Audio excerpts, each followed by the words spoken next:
అందరికీ నమస్కారం అండి. ఫ్రెండ్స్, ఇప్పుడే అందిన వార్త. మార్చి 1 నుంచి ఈపీఎఫ్ఓ పెన్షన్లు భారీగా పెంపు అంటూ అప్డేట్ అయితే వచ్చిందండి. అయితే ఇందుకు సంబంధించిన పూర్తి వివరాలైతే మన వీడియోలో తెలుసుకుందామండి. వీడియో మాత్రం ఎక్కడా స్కిప్ చేయకుండా చూడండి ఫ్రెండ్స్. అప్పుడే మనకి పూర్తి సమాచారం అయితే తెలుస్తుంది. ఇక లేట్ చేయకుండా వివరాల్లోకి వెళ్ళిపోదాము. ఇక ఏకీకృత పెన్షన్ స్కీము విషయంలో మోడీ సర్కారు శుభవార్త తెలిపింది. ఈ క్రమంలో కేంద్ర ప్రభుత్వం ఏకీకృత పెన్షన్ పథకానికి శనివారం ప్రధానమంత్రి నరేంద్ర మోడీ నేతృత్వంలోని కేబినెట్ ఆమోదం తెలిపింది. ఈ క్రమంలో కేంద్ర ప్రభుత్వం తన ప్రభుత్వ ఉద్యోగులకు జాతీయ పెన్షన్ పథకం ఎన్పీఎస్ కింద ఏకీకృత పెన్షన్ పథకం యూపీఎస్ ఎంపికను అందించింది. ఇక ఈ నేపథ్యంలో రాష్ట్రాలకు కూడా అవకాశం ఇస్తున్నట్లు కేంద్రం తెలిపింది. ప్రస్తుత కేంద్ర ప్రభుత్వ ఉద్యోగులు ఎన్పీఎస్ కింద యూపీఎస్ ఎంపికను ఎంచుకోవచ్చు, లేదా యూపీఎస్ ఎంపిక లేకుండా ఎన్పీఎస్తో కొనసాగవచ్చు. ఇక జాతీయ పెన్షన్ వ్యవస్థ ఎన్పీఎస్కు ప్రత్యామ్నాయంగా కేంద్ర ప్రభుత్వం ఏకీకృత పెన్షన్ పథకం యూపీఎస్ను ప్రవేశపెట్టింది. అయితే యూపీఎస్ కోసం జనవరి 24, 2025న కేంద్రం ప్రకటన చేయగా ఇది ఏప్రిల్ 1, 2025 నుండి అమల్లోకి వస్తుంది. ఈ పథకం ఇప్పటికే ఎన్పీఎస్ కింద నమోదు చేసుకున్న ప్రభుత్వ ఉద్యోగుల కోసం మాత్రమే. ఈ ఉద్యోగులు ఎన్పీఎస్, యూపీఎస్ మధ్య ఎంచుకునే అవకాశం కలిగి ఉంటారు. పదవీ విరమణ తర్వాత వారి ఆర్థిక భద్రతను ప్లాన్ చేసుకోవటంలో వారికి మరింత సౌలభ్యాన్ని అందిస్తారు. ఇక ఓపీఎస్ పదవీ విరమణ చేసిన ఉద్యోగులకు వారి చివరి జీతంలో 50% పెన్షన్గా అందించడంతో పాత పెన్షన్ పథకం ఓపీఎస్ కోసం డిమాండ్ అయితే పెరుగుతుంది. దీనిని పరిష్కరించడానికి ప్రభుత్వం యూపీఎస్ను ప్రవేశపెట్టింది. కేంద్ర ప్రభుత్వ ఉద్యోగులకు స్థిర పెన్షన్ మొత్తాన్ని నిర్ధారిస్తుంది.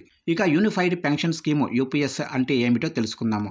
ఇక యూపీఎస్ కింద కేంద్ర ప్రభుత్వం ఉద్యోగులు వారి గత 12 నెలల సగటు ప్రాథమిక జీతంలో 50%కి సమానమైన స్థిర పెన్షన్ పొందుతారు. అయితే అర్హత పొందాలంటే ఉద్యోగి కనీసం 25 సంవత్సరాల సర్వీసును పూర్తి చేసి ఉండాలి. ఒక ఉద్యోగి మరణిస్తే ఆ ఉద్యోగికి అర్హత ఉన్న పెన్షన్ మొత్తంలో 60% వారి కుటుంబానికి లభిస్తుంది. అదనంగా కనీసం 10 సంవత్సరాలు సేవలందించిన ఉద్యోగులకు నెలకు 10,000 కనీస హామీ పెన్షన్ను ఈ పథకం నిర్ధారిస్తుంది. ఇక ఎప్పటి నుంచి ఎన్పీఎస్ అమలో తెలుసుకుందాము.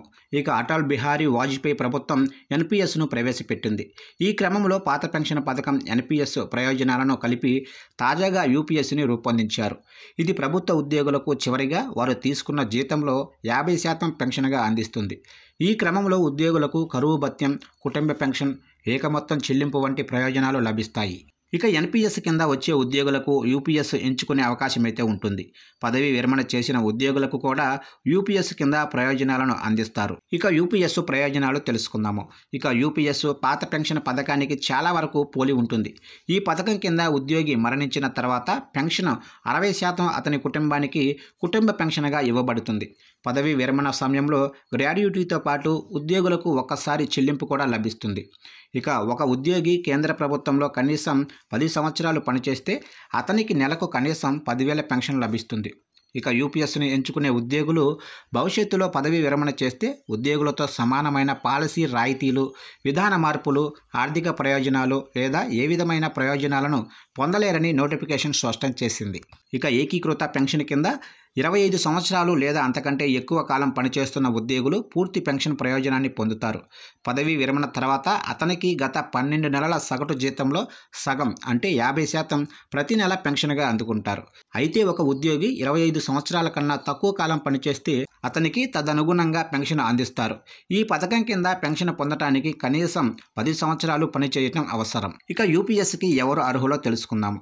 ప్రభుత్వం జనవరి 25, 2025న అధికారికంగా యూపీఎస్కి నోటిఫై చేసింది. ఇది ప్రస్తుతం ఎన్పీఎస్ కింద ఉన్న కేంద్ర ప్రభుత్వ ఉద్యోగులకు వర్తిస్తుందని పేర్కొంది.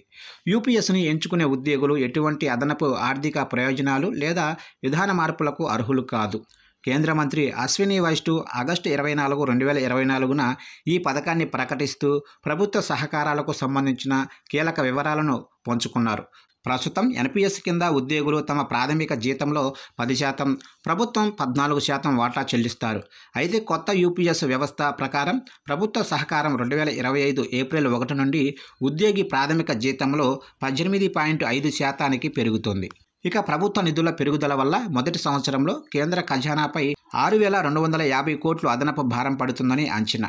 యూపీఎస్ ప్రవేశపెట్టడం వల్ల ప్రభుత్వ ఉద్యోగులకు ఆర్థిక భద్రత లభిస్తుందని, పదవీ విరమణ తర్వాత స్థిరమైన ఆదాయం లభిస్తుందని, పాత ఓపీఎస్ మోడల్ మాదిరిగానే పెన్షన్ వ్యవస్థ కోసం డిమాండ్లను పరిష్కరిస్తుందని భావిస్తున్నారు.